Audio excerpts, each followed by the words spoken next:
Assalamualaikum warahmatullahi wabarakatuh. Alhamdulillah rabbil alamin, wa bihi nasta'inu ala umuri dunya waddin, wassalatu wassalamu ala asrafil anbiya'i wal mursalin, sayyidina wa maulana Muhammadin wa ala alihi wa ashabihi ajma'in. Amma ba'd. Teman-temanku sekalian yang berbahagia, pertama-tama marilah kita panjatkan puji dan syukur kita kehadirat Allah Subhanahu wa taala, yang mana pada hari yang mulia ini kita masih bisa menjalankan ibadah puasa tanpa kurang suatu apapun. Yang kedua, sholawat serta salam semoga tetap tercurah limpahkan terhadap junjungan kita Nabi Agung Muhammad sallallahu alaihi wasallam. Semoga kita semuanya bisa diakui sebagai umatnya dan pantas mendapatkan syafaatnya di yaumil akhir. Amin Allahumma amin. Teman-teman sekalian yang berbahagia, tidak terasa pada hari ini kita sudah sampai pada pertengahan bulan Ramadan. Bulan Ramadan adalah bulan yang penuh dengan barokah, bulan yang penuh dengan kenikmatan, bulan yang penuh dengan kebahagiaan.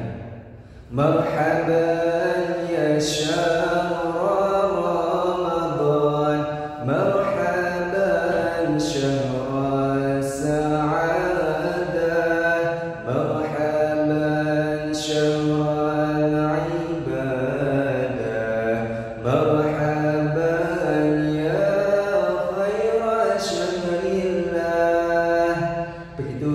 syair yang menggambarkan betapa barokahnya, betapa bahagianya akan datangnya bulan Ramadan.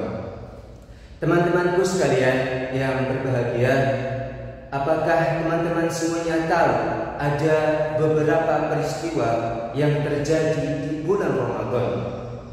Banyak peristiwa yang terjadi pada bulan ini yang menjadi tonggak awalnya Islam berdiri. Salah satunya yaitu yang pertama, yaitu adanya nuzulul Quran atau turunnya Al-Quran. Pada malam 17 Ramadan, pada saat itu Nabi Muhammad sallallahu alaihi wasallam sedang berdiam diri di Gua Hira. Pada malam itu Nabi Muhammad kedatangan malaikat Jibril, yang dimana pada saat itu malaikat Jibril membawakan suatu pesan atau membawakan wahyu dari Allah Subhanahu wa taala yang akan disampaikan kepada Nabi Muhammad sallallahu alaihi wasallam. Wahyu pertama yang diturunkan kepada Nabi Muhammad sallallahu alaihi wasallam pasti teman-teman tahu semuanya, yaitu Quran surat Al-Alaq 1 sampai 5. Bismillahirrahmanirrahim. Iqra bismi rabbikal ladzi khalaq, khalaqal insana min 'alaq, iqra wa rabbukal akram, alladzi 'allama bil qalam, 'allamal insana ma lam ya'lam. Wahyu tersebut menjadi tanda bahwa Nabi Muhammad sallallahu alaihi wasallam telah diangkat menjadi nabi. Pada saat itu Nabi Muhammad berumur 40 tahun. Peristiwa yang kedua yaitu adanya perang Badar. Apakah teman-teman tahu perang Badar? Perang Badar itu terjadi pada bulan Ramadan pada tanggal 17 yang bertepatan di tahun 2 Hijriah. Pada saat itu bertepatan dengan bulan Ramadan. Coba kita bayangkan betapa perjuangan dari umat Islam terdahulu untuk mempertahankan Islam. Apalagi pada saat itu terjadi selisih pasukan yang sangat banyak. Coba bayangkan teman-teman, 313 pasukan muslimin melawan 1000 pasukan kaum kafir Quraisy, dan terjadi di bulan Ramadan. Coba teman-teman bayangkan. 313 melawan 1000 pasukan. Kalau kita logikakan, logika dari akal manusia, pasti kaum muslimin akan kalah telak. Tapi kenyataannya berbeda. 313 kaum muslimin menang melawan 1000 pasukan kaum kafir Quraisy.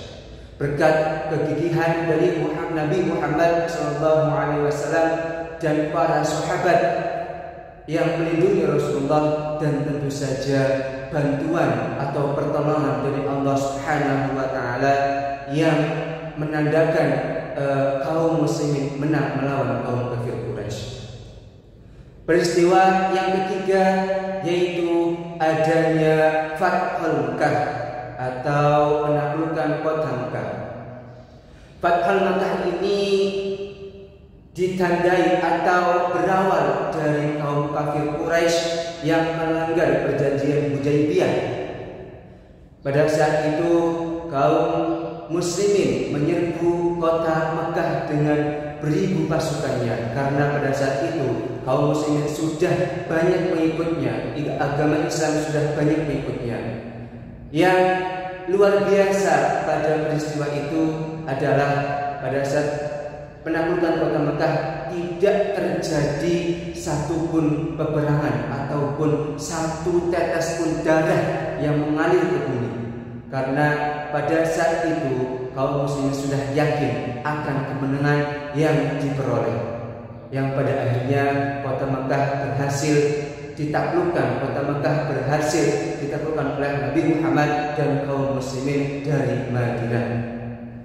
Peristiwa yang keempat yaitu adanya kemerdekaan Indonesia. Banyak yang tidak tahu bahwa kemerdekaan Indonesia yang terjadi pada tanggal 17 Agustus 1945 itu juga bertepatan pada bulan Ramadan yang terjadi atau yang bertepatan di bulan Hijriah, yaitu pada tanggal 9 Ramadan dan bertepatan dengan hari Jumat. Betapa mulianya kemerdekaan Indonesia, bertepatan dengan bulan Ramadan yang penuh barokah, bertepatan juga dengan hari Jumat yaitu Sayyidul Ayyam.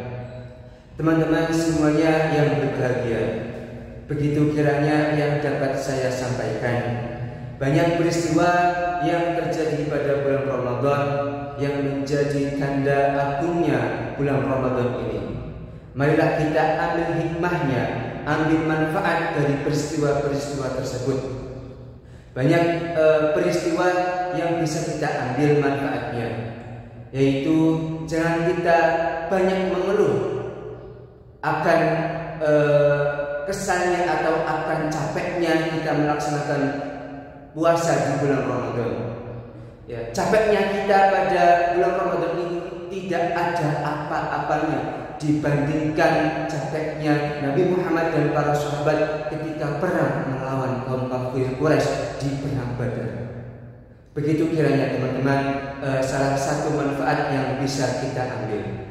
Demikian pidato dari saya atau kultum dari saya yang dapat saya sampaikan. Kurang lebihnya mohon maaf. Wallahul muwaffiq ila aqwamit thoriq. Wassalamualaikum warahmatullahi wabarakatuh.